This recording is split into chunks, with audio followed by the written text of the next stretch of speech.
Dr. Renato Brasileiro Lima, com a palavra para falar pela Academia Brasileira de Ciências Forenses. Também disporá de 15 minutos. Excelentíssimo juiz, ministro Gilmar Mendes, cumprimento todos os integrantes da mesa, doutor Flávio Teles, doutor Odin, nossos colegas de bancada. Excelência, aqui estou não como promotor de justiça militar, não como ex-defensor público da União, falo, na verdade, mais como um simples autor aí de processo penal, tentando trazer modestamente uma contribuição para esse debate.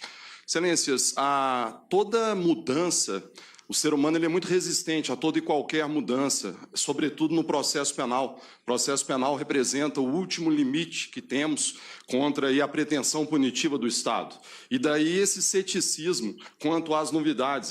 Nosso tempo é muito curto, mas se formos listar as várias leis aqui ao longo dos anos, sempre no começo há uma resistência quanto a elas. Eu lembrava, por exemplo, sobre a lei dos juizados. À época, quando entrou em vigor em 95, havia quem questionasse como é que pode se admitir o consenso no processo penal. Hoje é algo muito simples. Vamos tomar o exemplo da Lei 12.850, a Lei das Organizações Criminosas. Quando ela entrou em vigor, os primeiros comentários quanto a ela, sempre no sentido da constitucionalidade, com erros ou equívocos, acertos, fato é que o processo penal hoje, ele é um processo penal completamente diferenciado depois da Lei 12.850.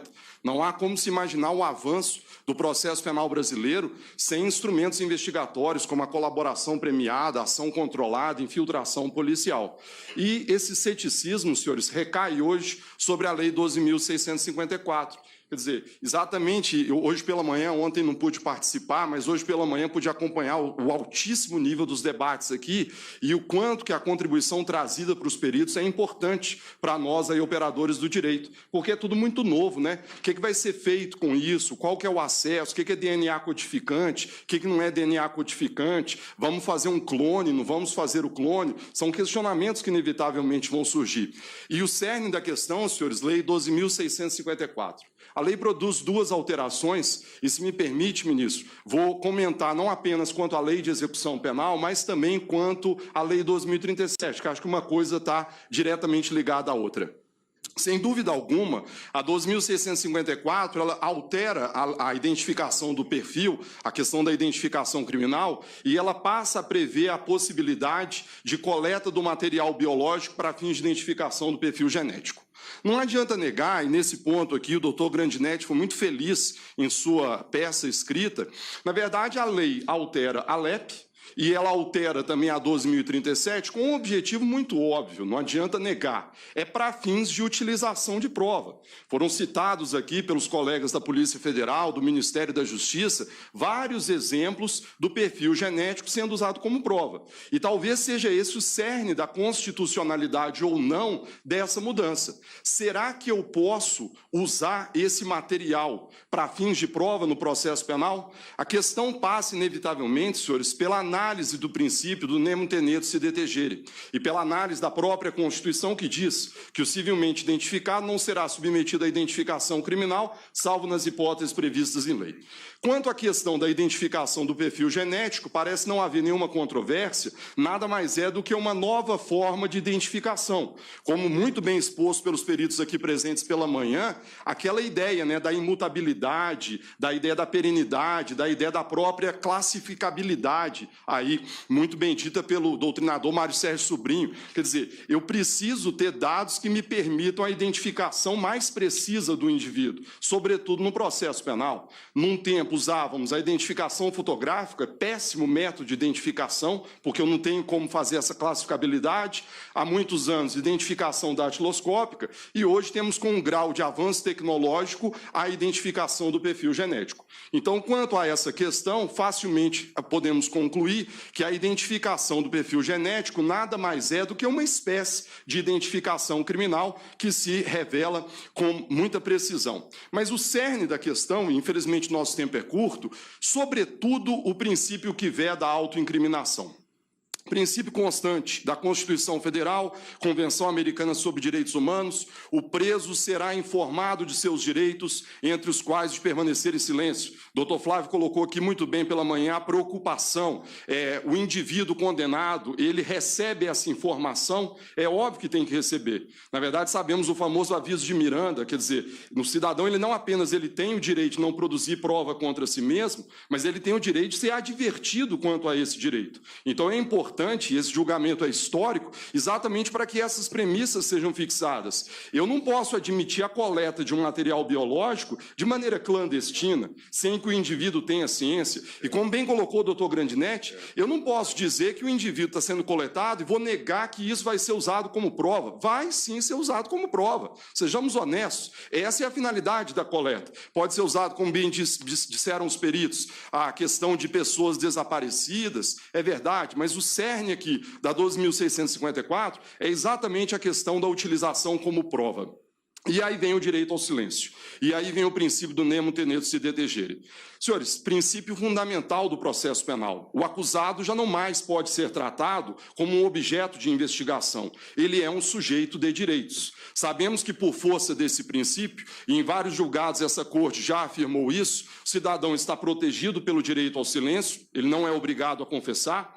Discute-se quanto à mentira, por exemplo, há doutrinadores que dizem que o cidadão teria o direito à mentira. Particularmente, eu vejo num sentido um pouco distinto. Eu acho que não posso dizer que alguém tenha direito de praticar uma conduta antiética e imoral. Na verdade, talvez não que a mentira seja um direito. Na verdade, é inexigível a verdade, já que no Brasil, ao contrário de outros países, não existe o crime de perjúrio.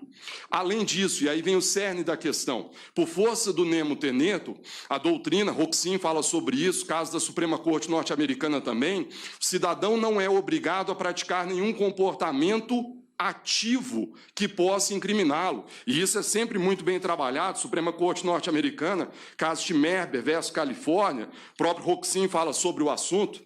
E aí é sempre importante diferenciarmos a questão do comportamento ativo do comportamento passivo. O cidadão não é obrigado a praticar nenhum comportamento ativo que possa incriminá-lo. Por isso que eu não posso obrigar ninguém a participar de uma reconstituição. Por isso que eu não posso obrigar ninguém a fornecer seu padrão de voz para se sujeitar a um espectrograma da voz. Por isso que eu não posso obrigar ninguém a rascunhar no papel para fazer um exame grafotécnico. Agora, será que isso significa dizer que eu não possa fazer um grafotécnico, que eu não possa fazer um outro meio de prova? É óbvio que sim. Aliás, excelentíssimo ministro Gilmar Mendes, julgado de Vossa Excelência, o habeas corpus 99.245, falando exatamente sobre a questão do grafotécnico. Quer dizer, eu não posso obrigar ninguém a fornecer material de seu punho subscritor, mas eu posso determinar a apreensão desses materiais. Então, se amanhã eu estou sendo investigado num caso de interceptação telefônica, eu posso me negar a fornecer meu material, minha voz, não vou gravar, só como professor que sou há quase 15 anos, facilmente, qualquer canal do YouTube, você vai localizar a minha voz,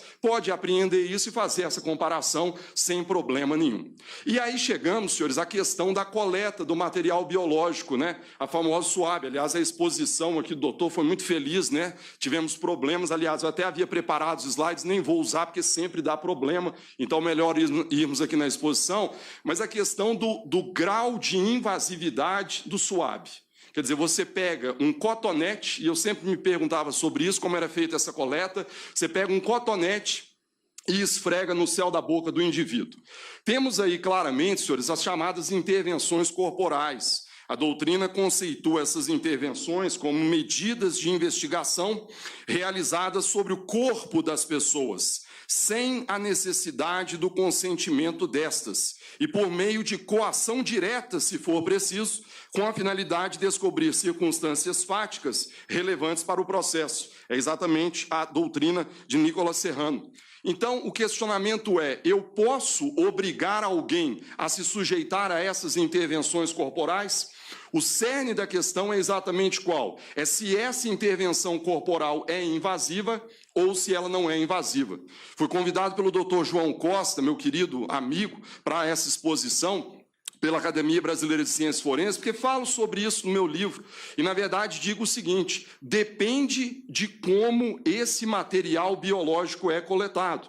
Quer dizer, a doutrina e a jurisprudência sempre analisam isso. Essas intervenções corporais podem ser invasivas, podem ser não invasivas. O que é uma intervenção invasiva? É uma intervenção que implica na penetração do organismo humano, com fins de retirada de alguma parte do organismo. Então, por exemplo, um exame de reto, né, um exame da cavidade vaginal e assim por diante, essa seria uma prova invasiva. Essa prova invasiva não pode ser feita contra a vontade do indivíduo. Agora, o que é uma prova não invasiva? Prova não invasiva, como o próprio nome já diz, é uma inspeção, é uma verificação corporal, não vai haver nenhum tipo de penetração no organismo humano. E aí, senhores, nessa casa temos vários precedentes nesse sentido. Sempre citado, já foi trabalhado aqui, é óbvio que eu não posso obrigar ninguém a doar sangue. Eu não posso obrigar ninguém a me entregar um fio de cabelo. Mas se esse material é apreendido, voluntário ou involuntariamente descartado pelo cidadão, é óbvio que ele pode ser objeto de apreensão. Tá aí o exemplo, né, e o precedente dessa casa, claro, o caso da Glória Trevi, o precedente do caso Pedrinho também é importante. Quer dizer, a partir do momento em que o cidadão descarta uma guimba de um cigarro, a partir do momento que o objeto é descartado, não há falar em proteção à intimidade, não há falar em proteção à vida privada, houve uma renúncia. Fosse aquilo objeto de proteção, certamente não seria descartado. Então, aos olhos da doutrina, da melhor doutrina, o ideal é concluir exatamente no sentido de que a coleta desse material biológico, ela há de se revelar constitucional, desde que feita de maneira não invasiva, né? Extremamente importante, ministro, os questionamentos feitos por Vossa Excelência sobre essa coleta. Vossa Excelência encaminhou um ofício para a Polícia Federal, e a Polícia Federal respondeu isso num parecer aqui de número 1, subscrito pelo doutor Ronaldo, se não me engano, está aqui a assinatura, doutor Ronaldo Carneiro da Silva Júnior. E acho que a grande questão, a pergunta mais interessante, é a de número 3, porque podemos fazer uma interpretação conforme da 12.694 à luz do princípio do nemo tenedo. O indivíduo, doutor Flávio, ele tem que ser advertido, você tem o direito ao silêncio, você não é obrigado a produzir prova contra si mesmo. Você deseja fazer o exame de maneira espontânea? Sim, não. Se ele não quer fazer o exame de maneira espontânea, acho que foi até objeto de questionamento ao último expositor da manhã, eu vou abrir a boca dele à força? Eu vou amarrá-lo numa cadeira e vou abrir a boca dele à força? Penso que não. Eu, sinceramente, não consigo visualizar esse tipo de conduta sendo praticado. Seria algo absurdo no Estado democrático de direito que vivemos. Agora, daí dizer que eu não possa fazer o exame, penso que pode. E, aliás, nesses quesitos que foram encaminhados à Polícia Federal, foi feita exatamente essa pergunta, é o quesito de número 3. Tecnicamente, é possível a extração do material biológico em caso de resistência? Sim, foi a resposta. Tecnicamente é possível. Quer dizer, cita-se aqui, primeiro, a coleta desse material em eventuais exames médicos, exames de saúde, é o caso da Glória Trevi. E o outro exemplo, dizendo que em recusa é perfeitamente possível a apreensão de garrafas de água, escova de dentes, talheres. Quer dizer, é óbvio que haveria necessidade de uma cautela maior para preservar a integridade do material, para preservar a própria da cadeia de custódia, mas esse indivíduo poderia ser colocado num ambiente sem contato com outros presos para que esse material fosse coletado. É evidente que talvez houvesse questionamentos quanto à idoneidade desse material, agora, fato é que sempre estará aberta a ele a possibilidade de fazer uma contraprova. Quer dizer, o indivíduo sabe que, diante de sua recusa, esse material poderá ser coletado, uma busca e apreensão. Diante de sua recusa, eu faço essa coleta. Se ele quiser questionar o resultado do laudo pericial, então que voluntariamente nos forneça o material para o exame de DNA.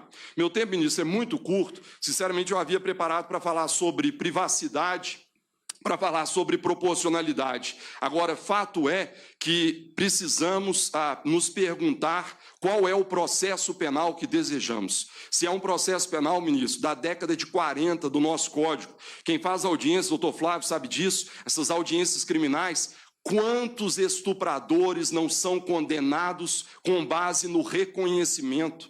Não é possível que a gente continue olhando para o Código de Processo Penal na década de 40 e ficar usando esses meios de prova. São válidos, sim. A prova pericial é uma prova irrefutável? Não. Mas é um conjunto. A gente vai aprimorar. A gente precisa beber dessa fonte. Precisamos beber da evolução dos métodos científicos, porque isso é saudável para o processo penal. Aquele filme famoso, né, A Condenação, o cidadão permaneceu preso durante 18 anos, injustamente, até que um exame de DNA revelou sua inocência. A Lei 12.654, é bom frisar, ela não é para condenar exclusivamente pessoas, ela também servirá, sem dúvida alguma, para inocentar. E o que se espera a Polícia Federal, o Ministério da Justiça está aqui, é exatamente isso, a chancela dessa corte quanto à constitucionalidade, exatamente para que mais e mais materiais sejam coletados, enriquecendo o banco de dados. Há de se buscar, ministro, nas palavras do querido professor Antônio Scaranci Fernandes,